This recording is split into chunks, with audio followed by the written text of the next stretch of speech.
बखर में DIG jail खानाजात मुल्तान रीजन असद जावेद वड़ाइच की डिस्ट्रिक्ट जेल बखर आमद। Jail visitor Sargodha division Tariq Hamid Malik भी हमरा। कैदियों की फलाह बहबूद के लिए मजीद इकदाम की हिदायत। डीआईजी ने इंतजाम पर इत्मीनान और जेल अमले की कारकर्दगी को सराहा।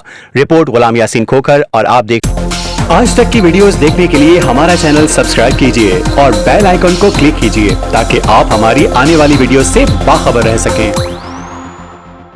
डीआईजी जेल खानाजात मुल्तान रीजन असद जावेद वड़ाइच ने डिस्ट्रिक्ट जेल बखर का सालाना मुआयना किया। मुआयना सेक्रेटरी दाखिला पंजाब अहमद जावेद काजी और आईटी जेल खानाजात मियां फारूक नजीर की हिदायत पर किया गया। सुपरिटेंडेंट जेल डॉक्टर सदीक गुल ने डीआईजी का पुरतपाक इस्तकबाल किया, जबकि jail visitor Sargodha division Tariq Hamid Malik भी उनके हमरा थे। डीआईजी ने परेड का जायजा लिया, जेल अमले के नज़्म ज़ब्त और सिक्योरिटी इंतजाम को सराहा। उन्होंने जेल के मुख्तलिफ शोबाजात किचन, अस्पताल, डिसिप्लिन, सफाई, मुलाकातगाह, क्लासरूम्स और कैदियों के रिहायशी ब्लॉक्स का तफसीली मुआयना किया।